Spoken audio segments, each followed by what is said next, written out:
All right, so get ready because we're going deep on this one.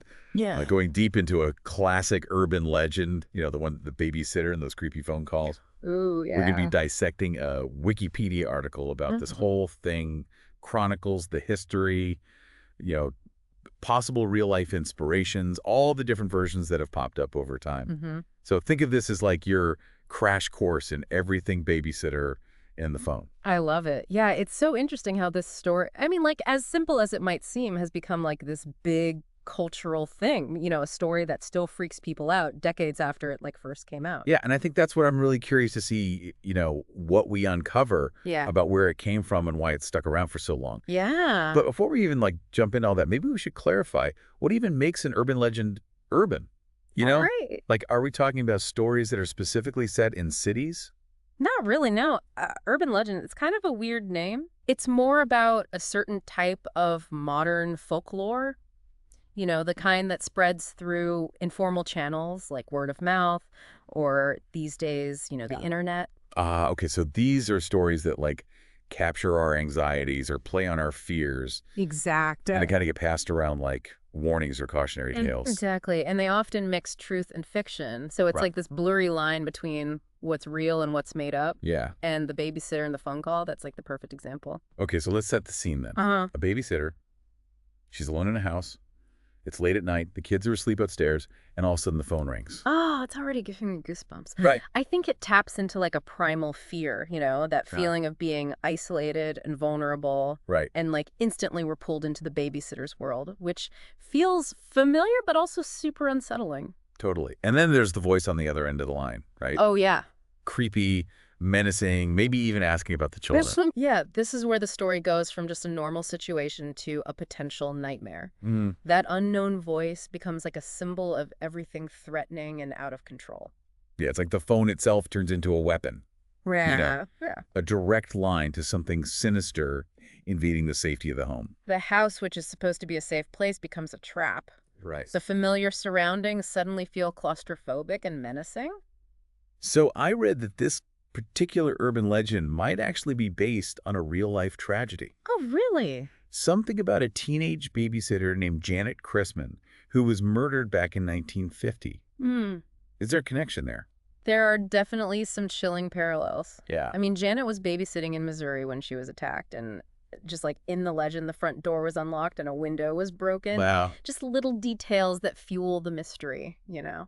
It's so eerie how elements from a real crime can become part of a fictional story like this. Right. Almost like the story's trying to make sense of a real-life horror. Exactly. Real life events, especially the ones with mystery or unanswered questions, Mm. they can turn into these long-lasting legends. So let's get into the most common version of the story.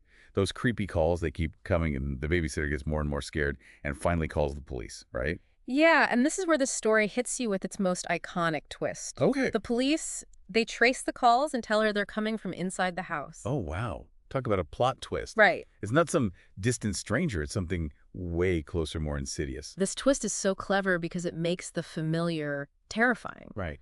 The safe haven of the home suddenly becomes a possible prison. The threat isn't out there anymore. It's in here. Such a good example of building suspense. Mm-hmm. It plays on our deepest fears of invasion and the unknown. It's not just the physical threat, though. It's Yeah. the psychological torture, too. That feeling of being watched and controlled totally at the mercy of this hidden menace. It's really unsettling. Yeah. And it's not just one story, right? This legend seems to have a whole bunch of variations. You're right. There are versions where the babysitter is killed, versions where she saves the children, and even some lighter versions where it's all just a prank. A prank. Yeah. That seems a little tame compared to the other more sinister versions. Yeah. What would that version even be trying to say? Maybe it reflects our anxieties about mischievous kids, or maybe about underestimating potential threats. Or maybe it's just a way to make the story okay for kids. Like Yeah. they can explore the fear and suspense without it being too graphic. Yeah, that makes sense, like a gateway urban legend. Exactly. Speaking of all the different versions, there's one where the caller whispers, "See you soon?" right before the police show up. Oh, yeah. It adds this whole other layer of creepiness. It really does. It suggests that the threat isn't really gone. Right. like there's still a chance of danger Yeah. later on. It just leaves you with this lingering unease. Yeah, like a promise of more torment to come, Hmm. a threat that goes beyond that moment. There's another version where the kids are watching TV with the babysitter, and the caller tells her he'll be there in 10 minutes, then 9, then 8. Oh, yeah, that one, that's an interesting twist because it adds this real-time urgency and dread. Is like what happens with stalking or harassment, where the victim feels totally helpless to stop what's coming. It takes the story out of the purely supernatural or psychological Yeah. and makes it a disturbingly real possibility. Yeah, it's a little too close for comfort. For sure. It's like a reminder that these fears, these anxieties we're talking about through this urban legend, Yeah. they aren't always just in stories. They Yeah. can happen in our everyday lives. Totally. It's like the story's holding up this mirror Mm. to our deepest fears, showing us how vulnerable we can be, even in our own And homes. speaking of vulnerability, there's definitely a gendered aspect to this legend, don't you Oh, think? absolutely. Oh. The babysitter is almost always female, often young, Mhm. put in position of responsibility, but ultimately powerless. Yeah. It's like the story is playing on those societal fears about women's safety, especially when they're alone or taking care of kids. Hmm. Is it just a coincidence that this story got popular when women were starting to challenge traditional gender roles? It's definitely something to think about. As women started doing things outside the home, there may have been anxieties about their safety and how well they could handle these new roles. It makes you wonder if these stories on some level reflect a backlash against those societal shifts. Yeah. A way to bring back those traditional anxieties about women stepping outside of what they're supposed to do.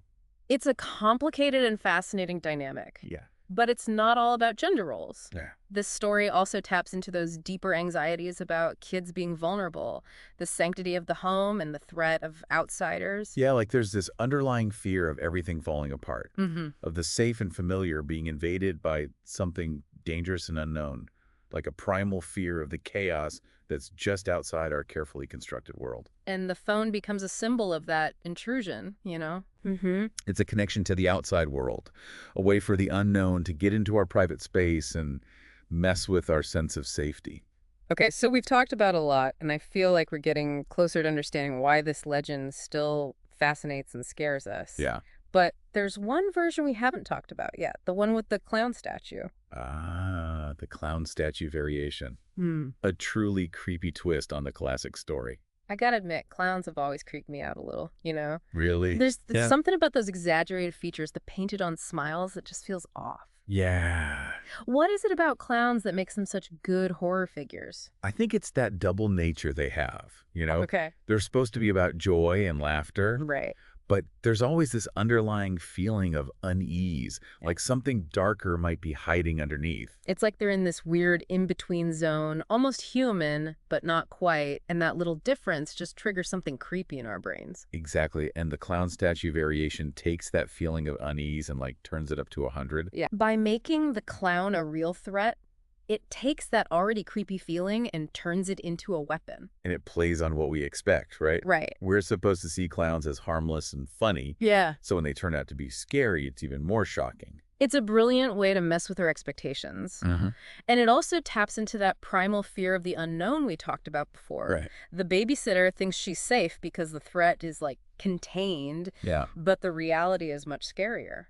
It's a reminder that danger can be anywhere. Exactly. Even things that seem harmless can actually be dangerous. And that brings us back to the big question we've been trying to answer this whole time. Okay. Why does this story, with all its versions and twists, still resonate with us? Yeah, why do we keep coming back to the babysitter in the phone call, even though we know it's just a story? I think it's because it connects to something universal, something deep inside us. Okay. It's about our fear of the unknown, our worries about safety and security, and our fascination with the dark side of human nature. Like a collective nightmare we keep coming back to. Yeah. A way to face our fears in a way that feels safe. Exactly. And the fact that it's an urban legend passed down through generations makes it even more powerful. Right. It's a shared experience, a story that links us to something bigger than ourselves. It's like we're saying, I'm scared too. Yeah. But at least we're scared together. And maybe there's something comforting in that. Yeah, there's a feeling of solidarity in knowing we're not alone in our anxieties. Right. These fears are something we all deal with, even if it's just through an urban legend. Mm-hmm.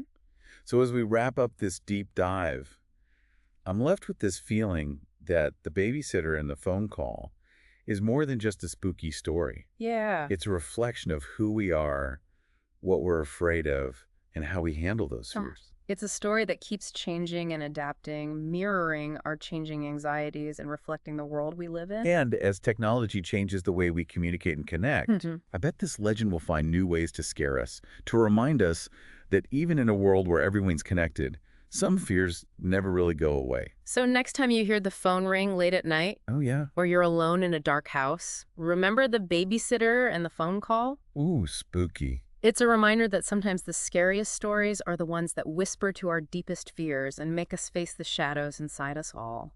And with that chilling thought, we'll leave you to think about the power of this urban legend. Thanks for joining us on this deep dive. Until next time, sleep tight, and maybe think twice before answering that unknown number.